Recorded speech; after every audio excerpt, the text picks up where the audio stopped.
Okay, this video is to show you the steps to installing Xilinx ISE. I'm only going to show for Windows. I think they have a version for Linux, and I don't think it'll work on Mac unless you use like a virtual machine. Alright, so you can download it. If you don't want to download it, by the way, it's always available via the VCL, and I have the link here. So click here, and then click on the Xilinx download page. And make sure that you're on the Windows 10 version. If you're using Windows 7 still, you have to go and use the version here. So we're going to use the Windows 10, and we're going to download the zip file. It's going to ask you to log in. Just go ahead and create an account if you don't have one, and sign in, and then fill out this information, and then hit next, and then you can download the zip file. I already have it downloaded, so we're going to use the version I have downloaded already, and I already have it unzipped. So what you're going to do is you're going to want to extract this. So you can either right click on it and put extract here, or you can double click on it and then extract it. Yeah, I'm using WinRAR, but you can use whatever extraction tool that you have. Once you've extracted it, then you're going to hit on the xsetup.exe, hit yes. Then we're going to hit next, agree, next, leave this all default, hit next. I would leave everything default. You could change this if you want to, but I'm just going to leave it default. And then hit yes, and yes, and install. And then just let it install. Okay, so now the installation is complete. You may have seen a little pop-up which is not shown here.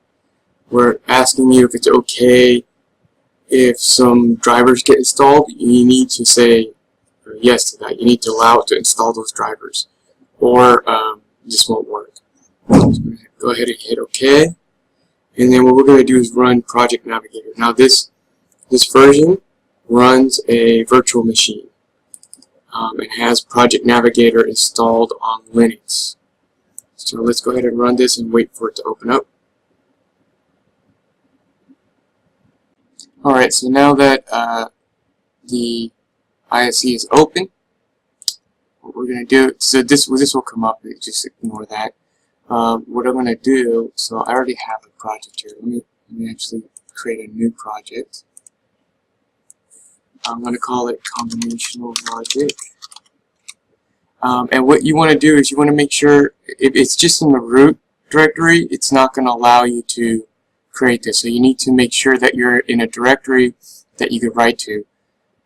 If you go to the Home ISE Documents directory, you'll have writing privileges there for this virtual machine. Go ahead and click next. I'm going to say yes because I already had that created, so I'm going to override it. So this particular version doesn't support Spartan 3, so we're just going to not specify a board. So you'll only be able to simulate with this version. If you actually want to code to the board, you're going to have to use the lab ISE, or you're going to have to use the VCL ISE, and then copy the bit stream over to your computer and then program it with the Adept program. Alright, so and you want to make sure, so going back to this, you want to make sure that your preferred language is VHDL. Next, finish. So this will create a project. So what I'm going to do is I'm going to use the code from the lab lecture. So let me just navigate to this. This is available to you online through Moodle, through Titanium. So I'm looking at Lab Lecture 1. If you go to the end, I have this combinational logic structural model example. So the first thing we need to do is we need to create the behavioral models for the AND gate and the OR gate. So go ahead and create the AND gate. So copy this code in there. And then I'm going to do another source for the OR gate.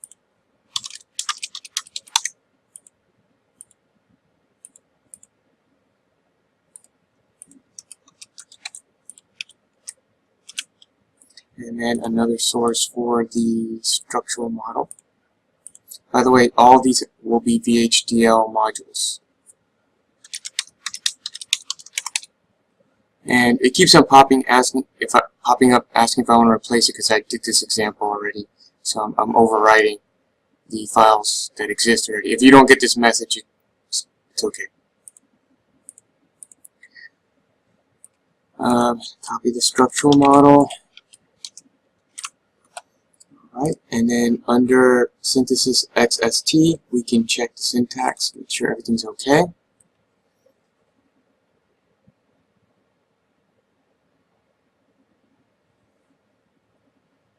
Alright, get a green check mark, so that means good. Everything's fine. And then you can look at the RTL if you want to see what schematic is it synthesizing to. So let's go ahead and do that. So in this version, it's going to give you this startup mode window. Just select start with schematic on top level. And then it'll give you the top level, double click in it. And then we can see what it thinks it's inside that combinational logic description. And then we can look in here and see if it's getting us AND gates or OR gates. So it looks good. Alright, next thing we need to do is create a test bench. So in this case, you want to select VHDL test bench, combinational logic, TB, next, replace it, and you want to associate it with the structural model in this case. You could also create separate test benches for the AND and OR gate if you wanted to, but I'm only going to create one for the combinational logic. Finish. I'm going to delete this comment stuff up here. Okay.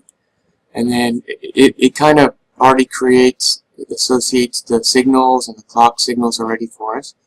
So what I'm going to do is I'm going to go into here and copy this bit of code